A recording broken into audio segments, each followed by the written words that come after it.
again, welcome to you all. Thank you for joining us this afternoon for Schools Beating the Odds, Implications for Research and Practice.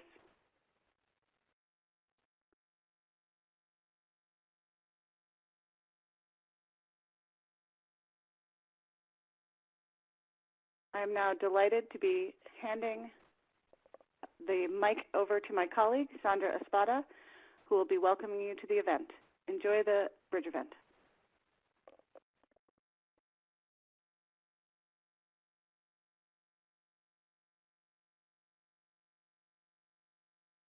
Hi, good afternoon to all. Thank you to our Deputy Director, Rebby Carey, for her remarks during this initial segment of our webinar today.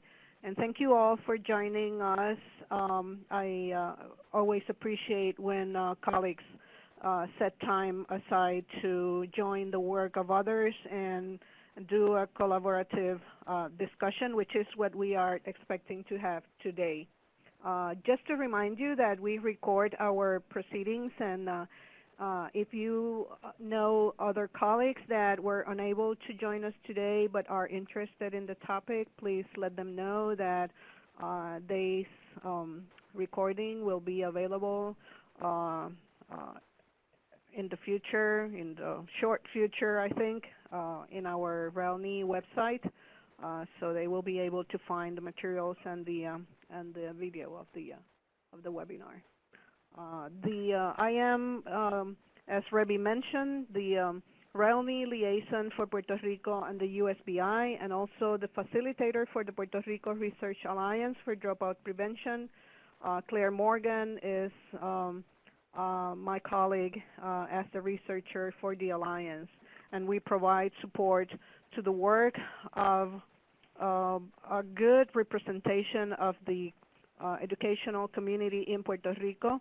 The Alliance in Puerto Rico integrates members from the Puerto Rico Department of Education, from the Puerto Rico Institute of Statistics, from the College Board, Puerto Rico and Latin American office that they have in San Juan, Puerto Rico, from the Puerto Rico Community Foundation, and we also are fortunate to have a professor and former dean of the School of Education of the Puerto Rico University at the Rio Piedras campus. Our goal has been to support the efforts of the Department of Education to prevent and reduce students from dropping out, and we do that through analytic technical support, workshops, and webinars as the one that we're having today. We have planned this webinar with the objective of sharing with you the results of one of the works that the Alliance completed recently, but we wanted to do that by including other colleague researchers from the region that have done or are actually doing similar work. And today we are fortunate to have members from the University of New York, Dr. Kristen Wilcox and Dr. Kathy Schiller. They will do a presentation on the work they are doing from the University in New York. We also are fortunate to have Dr. Erika Stump from the University of Southern Maine. And we will, of course, have our own Jinmei Wan representing the group of researchers from the RELNI that did the Puerto Rico Alliance work on schools beating the odds in the island. We want to thank you all in anticipation for your presentations today. And also I want to thank, and by this way introduce the moderator of the panel, Dr. Kobe Myers, who is now a professor at the University of Virginia, but not that far ago. He was also a member of our team in the REL and a good friend. So Kobe, thank you for your participation today. Thank you, Sandra. I'm really happy to be part of this, and I'd just like to echo the welcome that Sandra just gave everyone. As you can see on the slide, just a quick overview of what the goals are for the webinar. hopefully by the end of this, we'll all have a better understanding of what BTO schools look like and how they can be identified, as well as some factors that contribute to their beating the odds, what we as jurisdictions in the REL Northeast Islands have identified and what we're learning, as well as some promising practices of those schools and how they might be applied in other settings. So to briefly provide some initial high-level thoughts about beating the odds schools and aligned work, we want to get to the presentations and ensure time for questions and answers once all presentations are complete. So I'll be brief in providing you with a few initial thoughts. Some schools, including some high poverty schools, outperform others with similar student demographic and socioeconomic characteristics. We know this. Such schools hold promise because they suggest that academic success can be achieved in challenging school environments. Because policymakers, researchers, and practitioners want to learn from these schools about what works, how they're achieving what they're achieving, it's critical that we accurately identify which schools are truly beating the odds. Some jurisdictions, states, and local education agencies identify BTO schools to recognize them with awards and to motivate similar schools, especially schools disproportionately serving high-need students that exhibit lower performance. So these higher performing schools may be studied to identify practices associated with success and to develop effective strategies and interventions for supporting and transforming low-performing schools.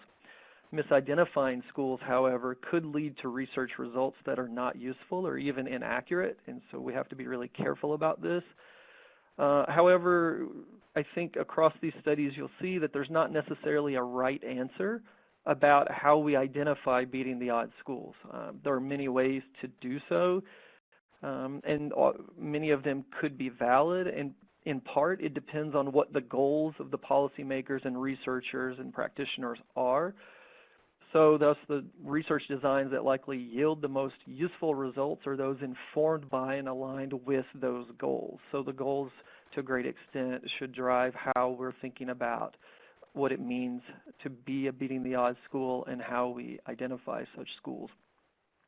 One additional note on the BTO work: to the extent possible, policymakers and researchers should try to include counterfactuals or those schools with similar demographics but low achievement.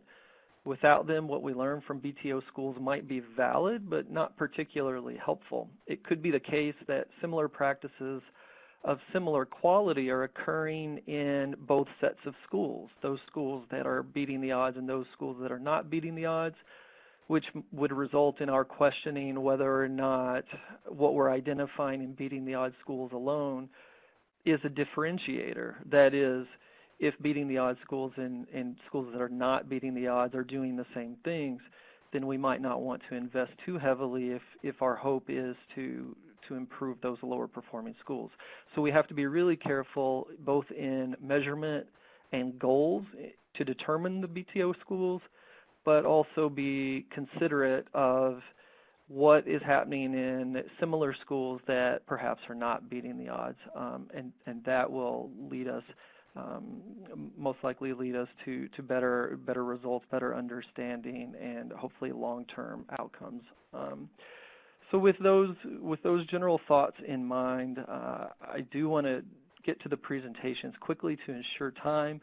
So I'll shift now and turn it over to today's first presentation, led by Catherine Schiller and Kristen Wilcox. Thank you very much.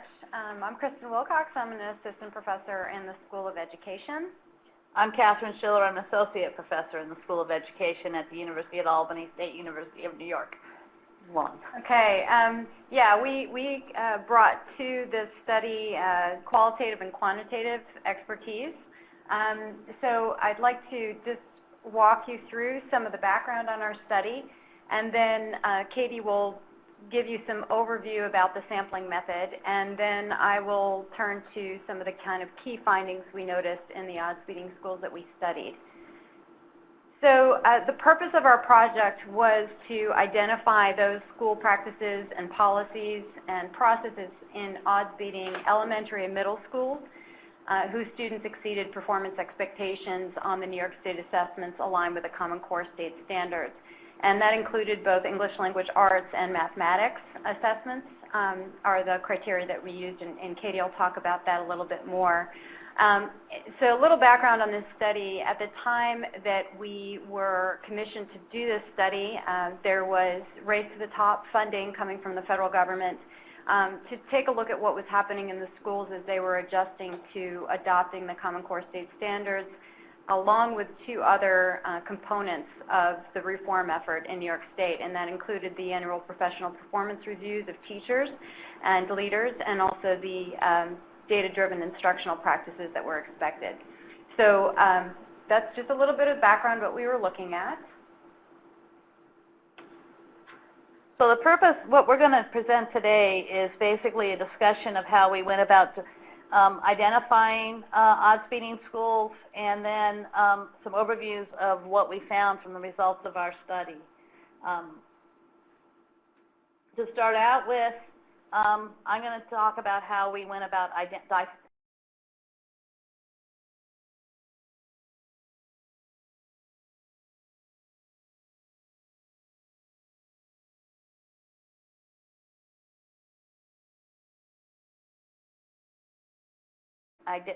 schools is based on the performance of students in K through 8, 3 through 8. In 2013, the first administration of the Common Core exams in New York State, and there's ELA and math in those grade levels. Each school is classified based on their results for 3 assessments, 3 grade levels, and 6 assessments, 3 grade levels, and 2 subjects. We have a group of elementary schools and a group of middle schools because we wanted the New York State wanted the diversity on grade levels.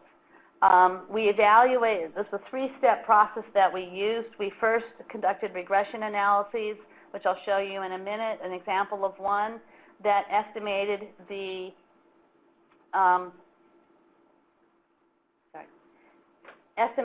size of the gap. Then we evaluated whether the gap could be happening by chance, and then classified schools based on that. So just to give you an idea of how we went about this analysis, this is an example of the graph for 4th graders and for the ELA scores, English Language Arts. This structure, this pattern in the graph, we saw in every single comparison that we did, this S-graph. I should note that based on the 2 characteristics that we looked at, which is the percentage of students who were classified as economically disadvantaged, and I can answer questions what that means later. It is something more rich than just free and reduced lunch. And the percentage of students who were English language learners. The regression analyses allowed us to estimate the expected score, which is that line that goes through this graph. Our definition of typically performing schools are those that are in this green dots right close to the line. These schools that were not typically performing were performing as expected in every single subject that we looked at and grade level that we looked at for that particular school. So they were typically performing generally overall.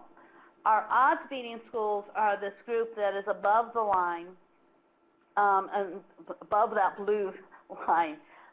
These are schools that were both, their performance was statistically significantly higher than we would expect, so we took into account the margin of error related, for example, to the estimation of their average performance for the school or for that grade level. So that was one criteria that we used.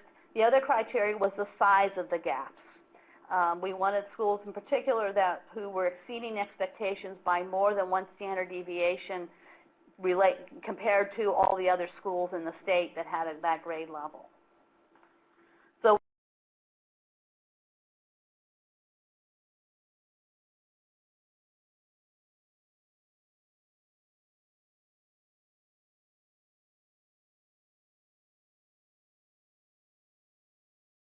we did the 3 of the comparisons, so multiple grade levels, multiple subject matters, and also have gaps that were in the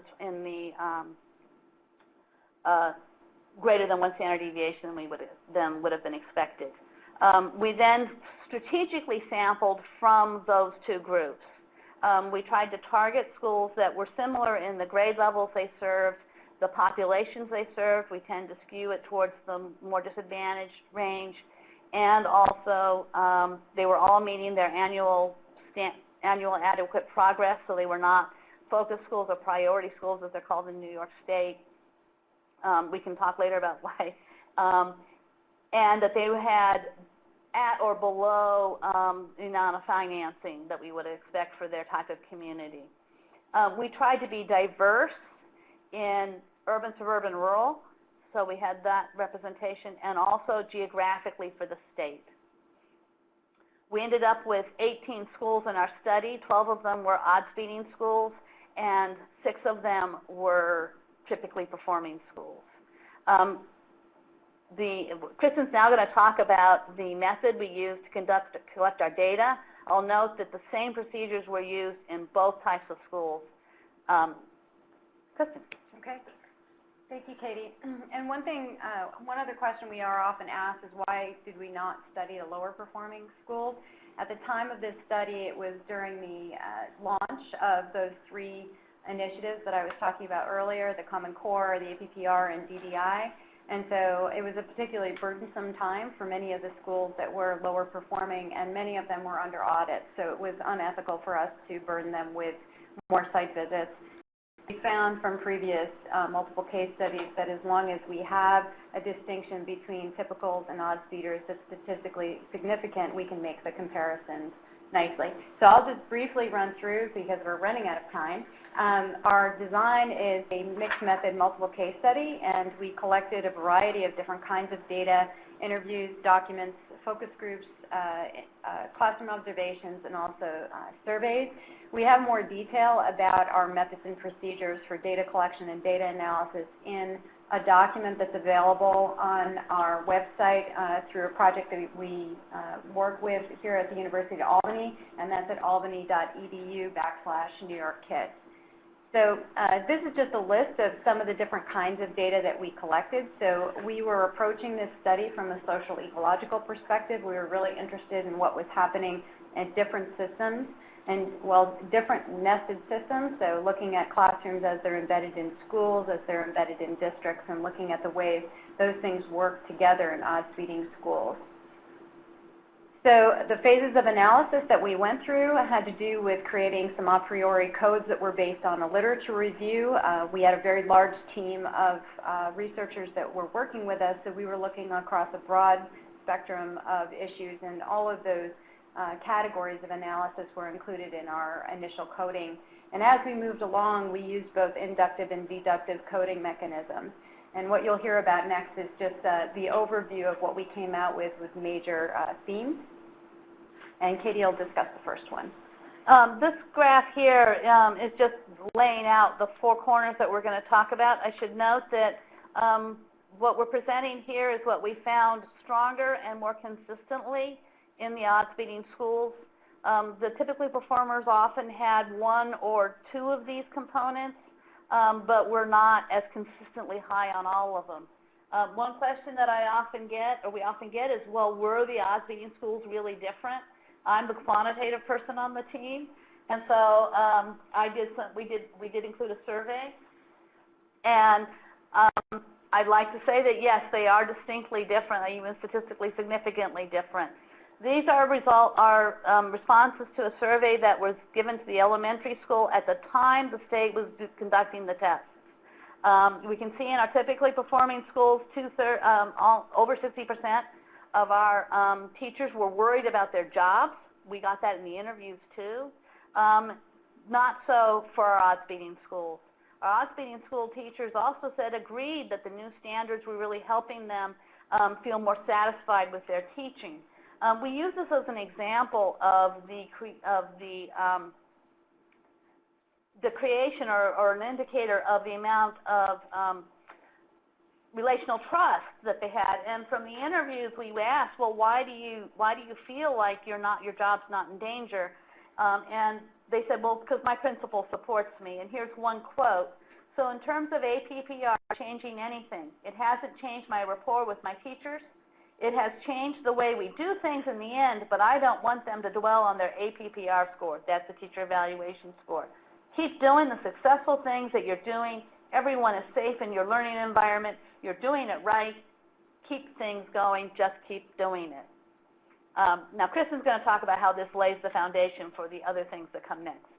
So one of our colleagues, Hal Lawson, another co-I on this study, we talked about this as being kind of an organizational garden was set for these better practices to be taking place. And so relational trust tills that soil of having an organizational garden that supports good communication networks, and this is just an example of how culture and communication are related to how culture is related to communication. So the idea of consistent communication and happening across multiple levels is important in these schools and districts, as well as collaborative work structures.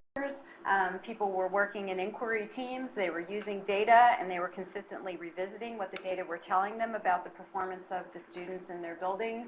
And then finally, we found it was very interesting that these schools were using some particular strategies among the leaders in the district and school offices in helping the implementation of these different innovations into these schools. So in the center, you see Help It Happen and teachers responding to these new requirements of them in a want-to way. And so we invite you to take a look at some of these things in some of our publications that are available on the New York Kids website, as well as we have a book coming out in Roman Littlefield that goes into more detail about our results. Thank you.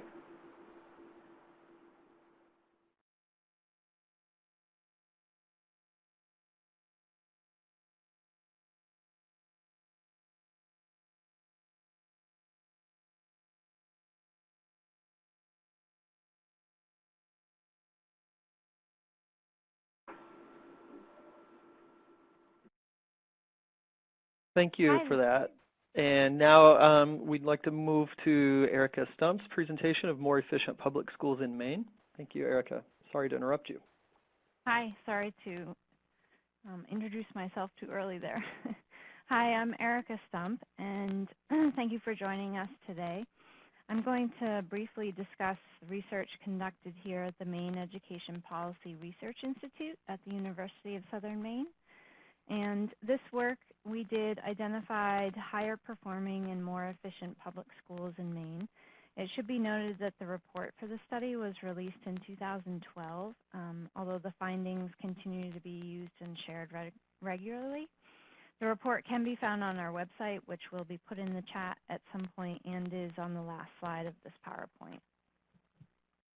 The University of Southern Maine's Maine Education Policy Research Institute involves researchers here and at the University of Maine in Orono. Our projects are commissioned by the Maine Legislature's Committee on Education and Cultural Affairs and funded jointly by the universities and the Maine Legislature. So this study is a work project that was requested by the Maine Legislature in 2011, and the work was concluded in 2012. And the goals of the study were to identify strategies and practices that schools are using to effectively support all learners, and identify schools in which students are demonstrating achievement and education professionals are practicing efficient use of resources. The study came in the footsteps of several years of work led by Dr. David Silvernail, examining Maine's higher performing public K-12 schools. And this project identified schools both higher performing in the annual state assessment and lower in annual per pupil expenditures.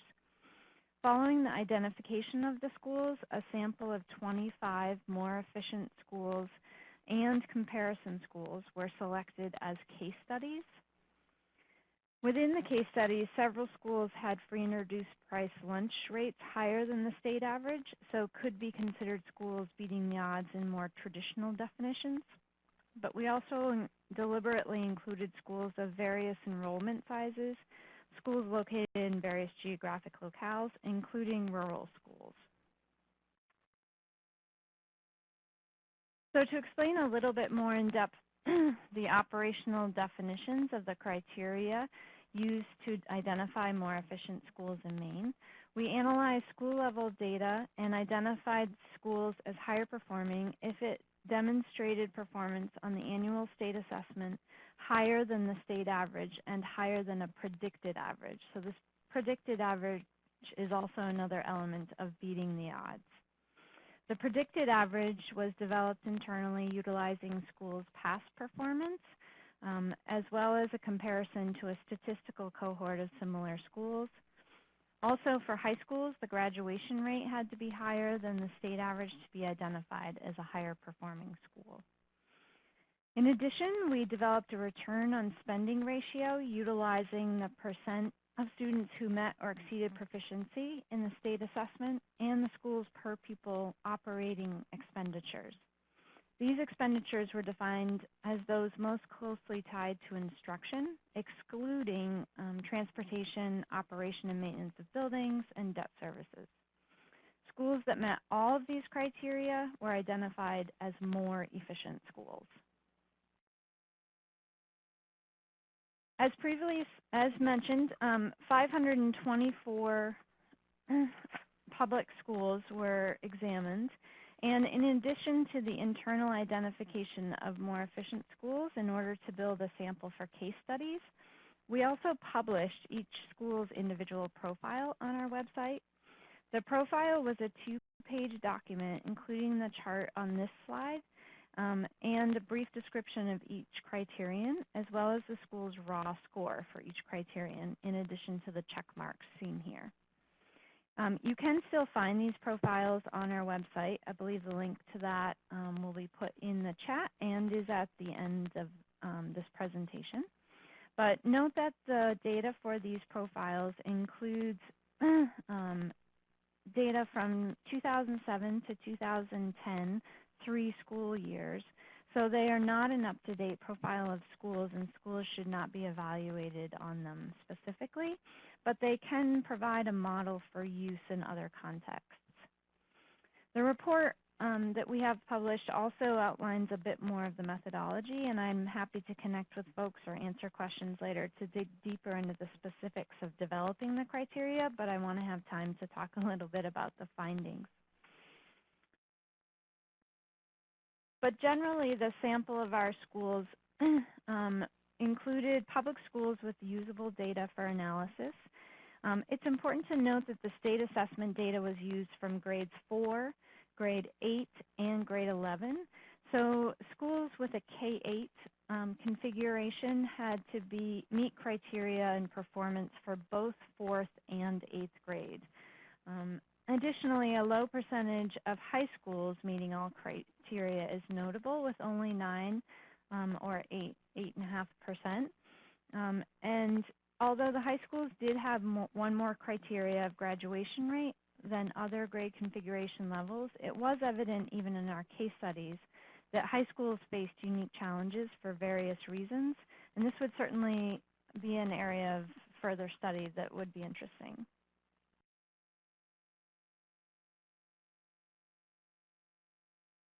So in our findings, we identified sort of some key distinguishing features of the more efficient public schools. The case studies involved 25 Maine public PK-12 schools of various configurations. We included 16 more efficient schools and 9 comparison schools, representing a variety of the grade level configurations, enrollment sizes, geographic locations, and levels of student poverty. Each school was visited for 2 days by a team of 2 researchers. And in conclusion, the team of total 6 researchers conducted 1,676 classroom observations and 371 qualitative interviews. Further description of the case study methods can also be found in the report.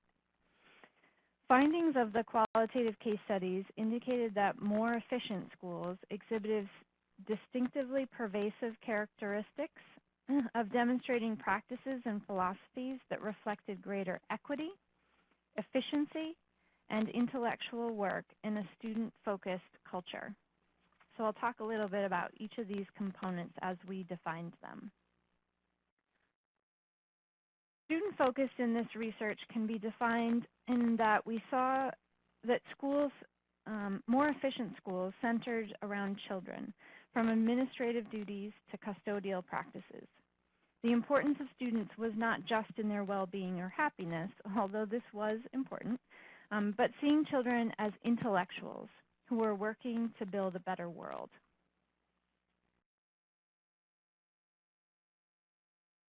More efficient schools were more likely to have common curricular practices and common curricular goals, as well as academic goals that went consistently across classrooms.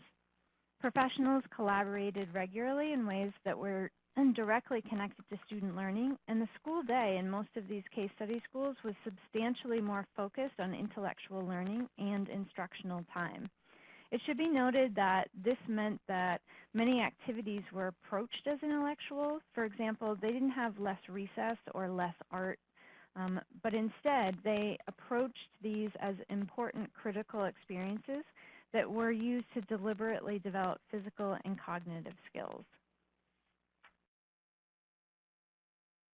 We then also saw that intellectual work was a key piece of the pervasive culture of more efficient schools. Utilizing Fred Newman's concept and terminology of intellectual work, we saw that more efficient schools involved 3 necessary stages of learning.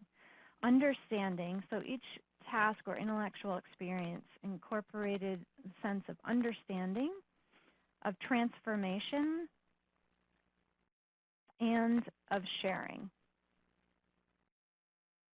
There was core skills and knowledge, constant inquiry, innovative solutioning, as well as clear communication and invigorating ideas that were shared.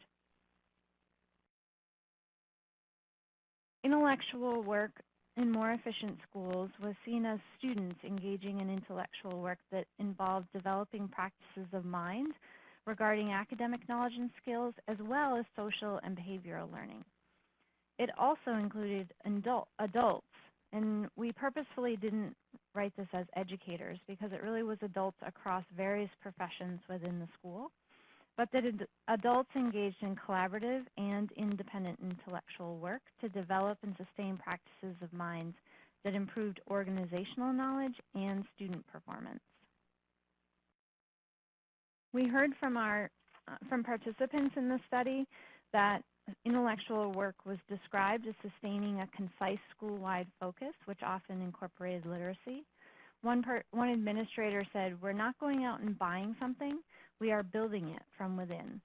And students also explicitly discussed and clearly demonstrated the expectations of their own struggles and their own successes. In addition, we saw equity as a core component that distinguished more efficient schools. Leaders and teachers believed that they had a moral obligation to focus on the intellectual development of students as a means to a better world. Equity was defined in this way as high standards and high expectations for all members of the school community, and literacy was seen not as a mundane set of skills, but a tool to fight social, educational, and political inequity. One teacher said, "I really became a teacher for social justice reasons. In our society, every single kid deserves to be able to do the things in the Common Core." We also saw efficiency, not necessarily identified as spending less money, but that human and financial resources were used efficiently to maximize opportunities for students and staff. So efficiency was seen through use of time during the school day, as well as a direct interaction with students. We found that teachers in more efficient schools more frequently engaged in direct instruction or learning interactions with students, including individual, group, and whole class time. One analysis of some of our findings also suggested that more efficient schools students in more efficient schools could gain more than 6 months of time over their K-12 experience due to the efficiency of the use of time. In this way, these were the distinguishing features of the more efficient public schools in Maine, and we also incorporated the ideas of having all of these components work together. These are the links, and they're also in the chat for our study report as well as the individual school profiles. Thank you. Thank you, Erica, for that really interesting study and presentation on efficient schools. Just a quick note, we have 1 or 2 questions coming in. Those are questions in the chat that we will take, and we will bring those forward once all presentations are complete. And with that in mind, we'll transition now to the last presenter, Yin-Mei Wan, who will be discussing a comparison of 2 approaches to identify beating the odds high schools in Puerto Rico. Thanks, Kobe. So what I'm going to present today is a study that was supported by the Puerto Rico Research Alliance for Dropout Prevention. Kobe is actually the principal investigator, but since he is moderating the conversation, I'm in charge of presenting the findings here. So as Sandra mentioned earlier, one of the goals of the Alliance is to reduce dropout and improve outcomes for students at risk. And the Alliance members are interested in identifying beating the odds high schools in Puerto Rico so that they could later go to those schools and collect data on their organizational practices and hopefully gather lessons that can be learned. So at the time of the study, the Puerto Rico Department of Education did not identify beating the schools. So the study team and the department they agree that a study that's comparing methods for identifying beating the odds schools would be helpful to the department as they weigh approaches to identify beating the odds schools. So for this study, we focused on, we used the 2 methods to identify beating the odds schools, and we focused on 2 research questions. The first one is, what is the agreement rate? That means the overlap or the amount of overlap between the 2 methods in terms of the list of schools identified as beating the odds. The second one is, what are the characteristics of those beating the odds schools identified by each method? How do they look like? How do they compare to all schools in the sample? So in Puerto Rico, high schools typically serve grades 10 to 12, and we only look at regular public high schools as defined by the U.S. Department of Education's Common Core of Data. And we also, since the focus is on beating the odds, so we only look at schools with the poverty rate of 40% or higher. So poverty rate here refers to the percent of students that are living in households below the federal poverty line. Have to have valid data on the key variables we look at in the study. And so that results in a total of 159 high poverty high schools in Puerto Rico for this study. So we focused one particular cohort of students for this study. So this is a cohort that entered grade 10 in 2010 and 11 school year and then graduated in 3 years, which in 2012 and 13. So the 2 outcome measures we examine are the cohort graduation rate as well as the grade 11 proficiency rate. So we combined both reading and math proficiency rate together, weighted by the number of students tested in each subject. So note that in Puerto Rico, the language of instruction is Spanish, so the proficiency rate for reading is for Spanish as well. So these 2 methods reflect actually 2 common conceptual approaches in the literature about how to identify beating the odds schools. The first method we call the status method. It ranked schools based on the basis of schools' actual or what we call observed performance on each of the two outcome measures I just mentioned. So schools that ranked high on both measures will be identified as beating the odds. The second method we call the exceeding achievement expectations method. Also were based on the same two outcome measures, but instead of ranking schools based on their actual performance, we ranked schools based on how much their actual performance exceeded or fell short of their expected performance. So the state method is pretty straightforward, and it's a simple ranking of schools. It's easy to understand and doesn't need much explanation. So schools that ranked among the top 25% on those outcome measures were identified as beating the odds. The exceeding achievement expectations method is a little bit more complex, both conceptually and technically. So in this method, the step one would be estimate each school's expected performance using statistical procedures. So in doing that, we were able to control for several factors which we think are related to school outcomes. For example, schools' prior achievement, their poverty rate, other school and student characteristics. So we calculate the expected performance for each school in our sample. And then step two would involve calculating the differences between schools' actual performance and their expected performance. So a positive differences would indicate that school performs better than expected, and a negative difference would indicate they perform worse than expected. And then the next step would be rank schools based on the differences. And again, similar to the status method, schools that ranked among the top 25% on both outcome measures were identified as beating the odds.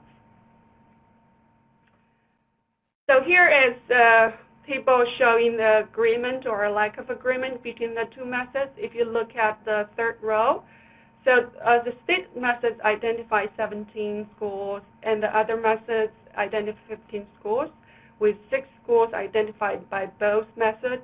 So this is equal to a agreement of about 38%.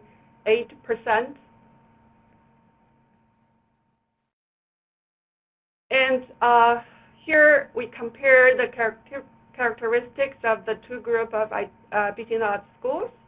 And in the last column is all schools in the sample.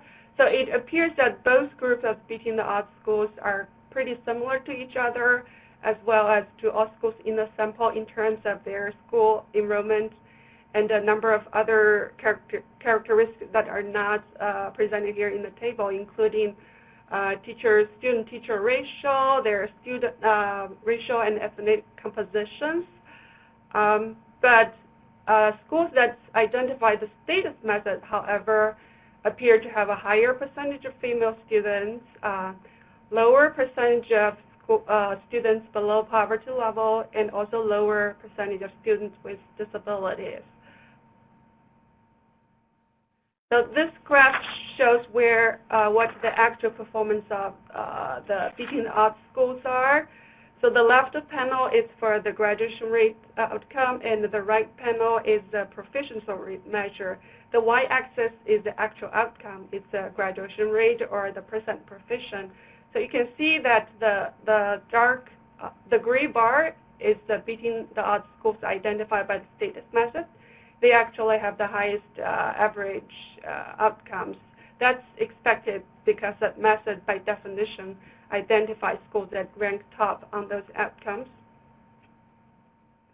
So this is how these schools look like in terms of their differences between actual performance and expected performance. Again, like the schools that identify the black bar, the schools identified by the achievement expectation method, they had a higher like differences than the gray bar, which is the schools that's identified by the state methods. This again is also expected because that's how the method was defined. You can see that the gray bar represents the schools that identified by the state method. So they, on average, it also have like about 9 percentage point differences, which means on average they still perform better than expected. But if you look at the individual schools, some of the schools in those groups actually performed worse. They have like negative differences as big as like 15 percentage points. So this raises a potential like issue with the state methods. That this method, it's possible that some schools that does not perform better than expected or potentially perform worse than expected will be identified using this method. So to summarize, this study like highlights how identification of beating the odds schools can be affected by your methods. So our analysis actually suggests it may be useful to consider both methods for identifying beating the odds schools to ensure that the schools identified are high performing as well as like they're performing better than expected given their like student population. The cut points, that's 25% we used, are informed by previous research as well as by the local context, but other cut points could also be used. A major like limitation of our studies is that we look at only like 1 year of data. So if possible, we suggest that this kind of analysis could improve on multiple years of data or a more complete set of like school or student factors that will increase the precision of the exceeding achievement expectation method particularly.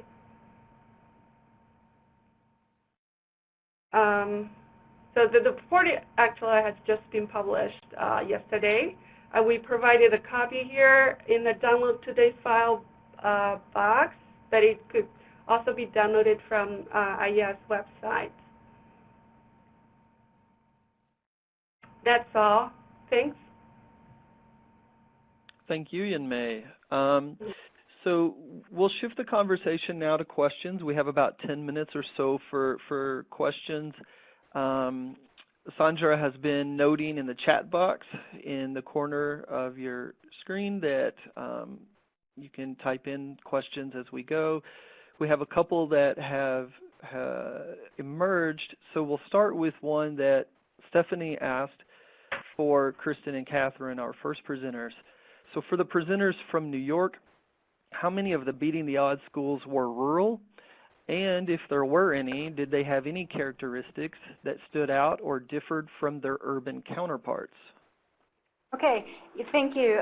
We had 6 rural schools in our study, and yeah, and 4 of them were odds-beating schools. So then we had the comparison set of the other 2 being the typicals. So in those schools, we found one commonality among the rural schools that was different from the suburban and the urbans in the sense that in some of those communities, the agenda behind the Common Core being focused on college and career readiness was something that needed to be translated to the communities that may not feel that that was an objective that they had for their own children. So there was some work that needed to be done in those rural communities in communicating what the Common Core were about, why the alignment would potentially be an advantage for their children, and that kind of thing. But overall, we found that the rurals were very similar in some of the things that we talked about earlier in terms of collaboration structures and communication structures, and as well as their implementation strategies. The main thing that was differing among the rural schools had to do with the size of the rural schools. So the rural schools in our study, some of them were very small, and some of them were a little bit larger and had more resources. So it had more to do, the variation among the rurals had more to do with their resources in the community versus, you know, that they were just rural. Hopefully that's helpful. Thank you. We'll move to a question from Zena that is for all presenters, and that is, did any of the studies include schools in the sample that differed from traditional public schools, for example, charter schools, virtual schools, same-sex schools, magnet schools, etc.? So maybe we can just go in order by presentation. So Catherine and Kristen, then Erica, then Yin-Mei. Our study was explicitly to be ordinary, typical, standard public schools. We did not include charter schools or other types of special schools in the study, and that was by part of the agreement with the state of New York, who was funding the study. Our study as well here in Maine did not include such schools. At the time of our case studies, charter schools and virtual schools were not part of the public schools, and we were tasked to look at public K-12 schools. There are now charter and virtual schools included in public schools, but not at the time of this study. Our study also, we only focus on regular public schools, but that's regular as defined by the Common Core of data. It could be that like Puerto Rico might differentiate those schools differently, but we don't know.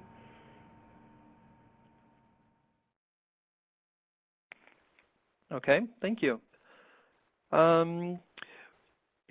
We'll give a couple more minutes in case others have questions that they want to type into the chat box. In the interim, one question that I have for all presenters is our time, the presentational time, was a little bit short. And so I'm wondering what the one or two big takeaways in terms of beating the odds policy might be from your perspective, what it is that you've learned that you might want to share with this audience. Any one or two big takeaways or implications? I guess okay, go ahead. I think from our perspective, you sort of mentioned this in your introduction, but one of the findings that we were impressed by, I guess the word would be, is that it was complicated, that there was not one answer, and many of these schools did not take on one sort of packaged approach to curriculum or reform. They really looked at their own context and adapted a lot of things to make it work for them.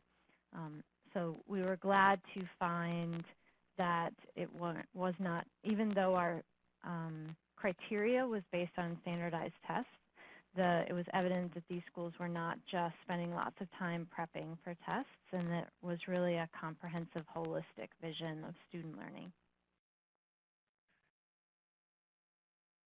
From New York, our study, we really found it fascinating that reforms come into play, that in these different settings, the capacities within a school and within a district differ quite a bit. And the typically performing schools were places where we really noticed some difficulty and readiness to take on the numbers of changes that were required of the teachers, the leaders in the school, and also the district level leaders. And so having an implementation strategy for schools with different capacities is a big policy takeaway.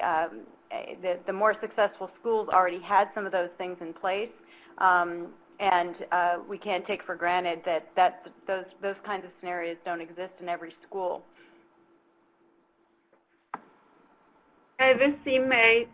Kobe, I think one important point, or I think the most important point from our study, that clearly methodological choices affect identification of beating the odds schools. So I want to echo what you said in the beginning, that the method should be, of course, first be determined by the policy goals. For example, in Erica's study, one of the goals was to identify high-performing and efficient schools. So their identification will include metrics that's related to that goal.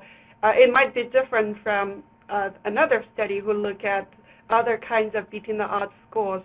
So identification schools is a first step, but it's a critical step. And I think the policymakers should, I hope they could understand that how methods could affect the results, which will also affect, of course, the kinds of lessons you could gather from the schools identified. Yeah, thank you for that. I would build on that. One of the things that starts to strike me is I think, at least for me, there's a tendency to want to or hope that there are a number of beating the odds schools, and it's something that might lead us to lower expectations or standards to have them and to be able to learn from them. And one thing that I get concerned about increasingly is making sure that we really have a higher bar for what it is that we identify. Otherwise, I worry that we learn lessons that aren't actually really applicable. And so that's one piece in the work with Puerto Rico, is you see that through the first method, you might identify a set of schools that rank highly but don't actually beat the odds. And then in the second method, you might have schools that are performing better than you would expect, but they're not necessarily performing highly. And then that gets us into a real gray area about how much we want to rely on what we learn from them. And so maybe the best of both worlds, or maintaining a high standard, is really key. I want to thank all of the presenters. We haven't received more questions except for a technical note. And so the presentations are fantastic, and thank you. And I want to turn this back over to Sandra as we close in on the end of the hour. Thank you, Kobe, and thanks to all of the presenters and the participants for joining us today. This has been a good work while we were planning this, and a treat to have you all jointly discussing your work. Short time always works in our disadvantage, so we should take notes to plan for more opportunities to expand the conversations in ways that are more related to the context of each of the participants here. So please keep sending us your comments, and please also note that we have posted a survey link. We want to have your feedback on this event to improve our work and to keep identifying topics that will be useful for your own scenarios. I just want to leave you today with a warm thank you again, and a wish of you having happy holidays with all your family and loved ones. Again, thank you.